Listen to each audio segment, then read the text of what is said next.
Over the past 3 episodes, I laid out a mechanical model of behavioral change, a training protocol designed for the brain you actually have, and a feedback loop that converts conscious choice into subconscious skill.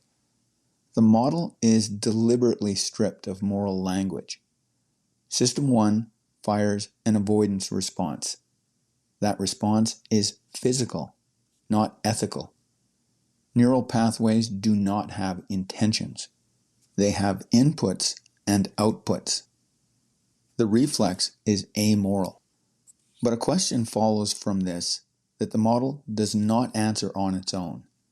If the avoidance impulse carries no moral weight, where does morality fit at all? If the reflex is just biology, why does overriding it feel like something more than biology? That's what we're going to get into today. Hey there, it's me, Core, and you're listening to Exercising Consistency, from fitness to flourishing. While the System 1 impulse is amoral, the System 2 response is a choice and carries moral implications. I went into this briefly in the introductory episode number 338, but I think it's important enough to address today more fully. When System 1 triggers avoidance or procrastination, it is executing a protocol. These are not the only behavioral protocols possible, but they're the ones most relevant to any lack of consistency we are working to change. The avoidance protocol was installed by past conditioning. It fires before conscious awareness catches up. You cannot stop the initial impulse any more than you can stop a flinch when startled. That moment carries no moral weight. You did not choose it. In a very real sense, it happened to you. But the moment after the impulse is different. System 2 activates.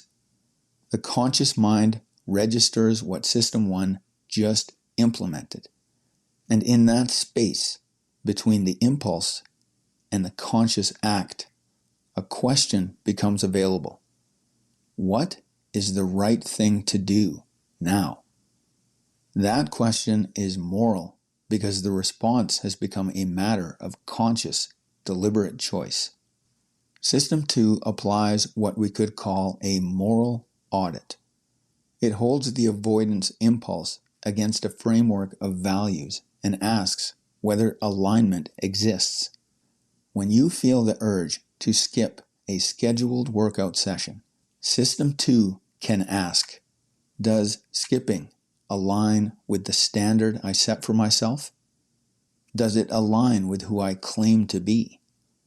Does it align with what I want to provide for the people who depend on me?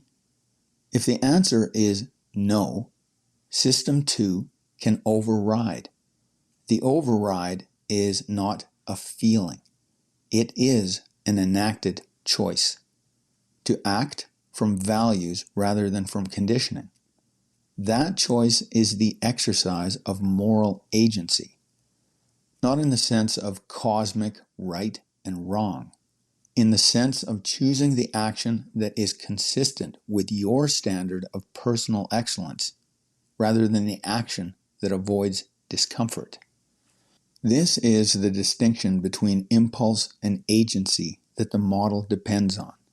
The impulse belongs to biology. The response belongs to you, the choosing self. There is a failure mode worth recognizing here. System 2 can be lazy or fatigued or stressed. When avoidance fires and the conscious mind feels the urge to retreat, System 2 has 2 available moves. It can audit honestly and override, or it can invent a justification that makes the avoidance seem principled. This is rationalization. System 2 deploying its analytical capacity in service of System 1's avoidance. You are not skipping the workout because you are tired. You're skipping the workout because you're practicing self-compassion. You're not skipping the difficult conversation because you are afraid. You're avoiding it because the timing is not right and the other person is not ready and you need to gather more information first. The rationalization feels like reasoning. It borrows the structure of moral thought, but it is not moral. It is System 2 working for System 1 instead of overruling it. The audit has been performed, but the conclusion was written before the evidence was examined. The only defense is honesty. Not necessarily perfect honesty, but enough to notice when the reasoning feels a little too convenient. There is a final piece. Awareness creates obligation. Before you understood conditioning, you were simply reacting to circumstances. The avoidance protocol fired, and you followed it. There was no choice because there was no awareness that a choice existed. Once you know the mechanism, that changes. You now know that the impulse is a learned pathway, not a command. You now know that the gap between impulse and act contains a choice. You now know that System 2 can override. Sure, you can't control the initial impulse, but it's still your behavior. You are responsible for what you do, even if you didn't choose to do it deliberately. Awareness removes the exemption. This is not a moral philosophy I am imposing on the model. It's a consequence of knowing the model. If you can change the conditioning, and you know you can, choosing not to is itself a choice. The past conditioning delivered you to this moment. The next moment belongs to you. None of this requires you to feel brave. The classical virtues of fortitude and temperance are not feelings. They are trained capacities. Fortitude is the skill of enduring short-term discomfort in service of long-term alignment. Temperance is the skill of regulating impulse rather than being regulated by it.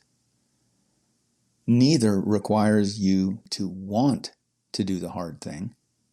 Both require you to do it anyway. And both are built the same way every other System 1 skill is built, through repetition. Every time you override an avoidance impulse, you are not just completing a workout session. You are training the virtue. The neural pathway for fortitude strengthens the same way the neural pathway for a golf swing does. Repetition, consistency, time.